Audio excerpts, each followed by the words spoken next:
Shalom, selamat pagi kekasih-kekasih Tuhan. Renungan singkat firman Allah pada pagi hari ini adalah iman dan ketaatan menghasilkan otoritas. Puji Tuhan, kita membaca kitab Yosua pasal 1 ayat yang ke-1 dan seterusnya. Sesudah Musa hamba Tuhan itu mati, berfirmanlah Tuhan kepada Yosua bin Nun, abdi Musa itu, demikian. Hambaku Musa telah mati. Sebab itu bersiaplah sekarang, seberangilah sungai Yordan ini, engkau dan seluruh bangsa ini menuju negeri yang akan kuberikan kepada mereka, kepada orang Israel itu.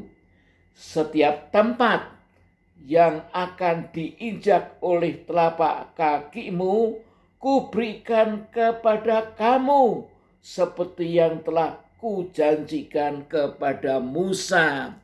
Jadi di sini Tuhan memberikan otoritas yang sangat besar kepada Yosua.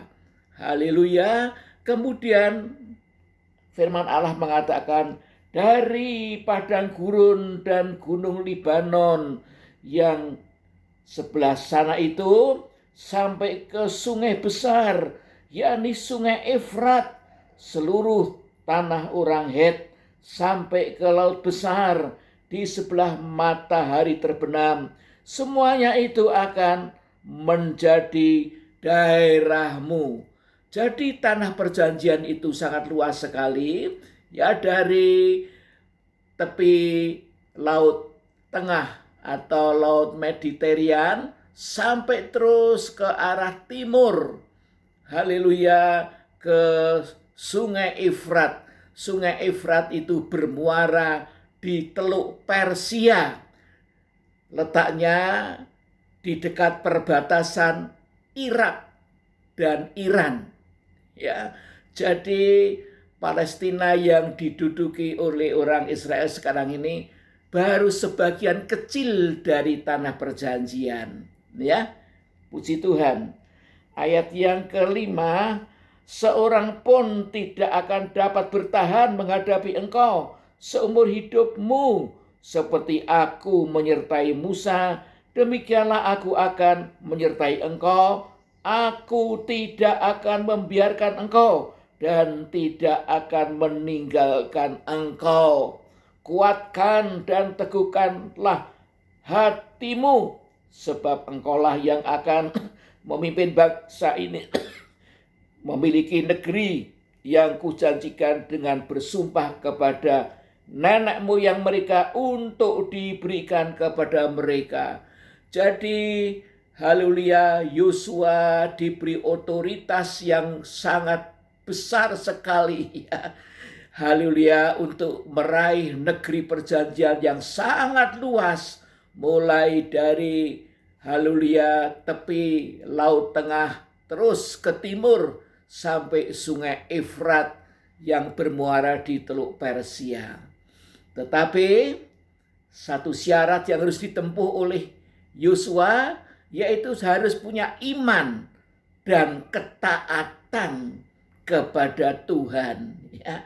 Kalau tidak punya iman dan tidak ada ketaatan kepada firman-Nya, kepada perintah-perintah Tuhan, maka Yosua tidak akan memiliki suatu otoritas. Ya.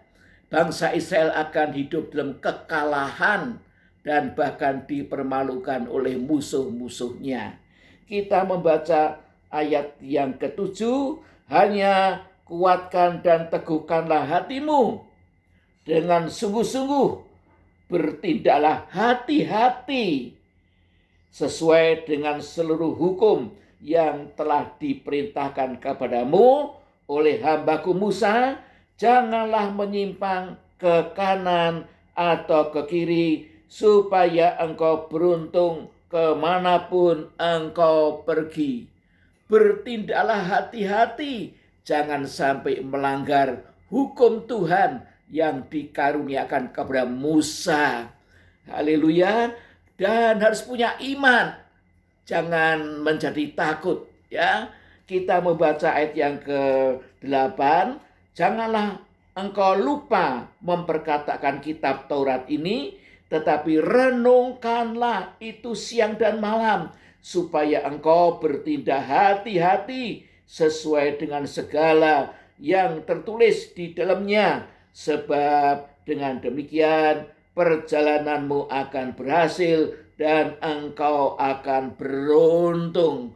Puji Tuhan, haleluya. Tuhan menasihatkan kepada Yosua agar senantiasa memperkatakan kitab Taurat, artinya mengajarkan kepada umat Israel, membicarakan di tengah-tengah keluarganya, supaya bangsa Israel itu juga hidup di dalam kebenaran firman.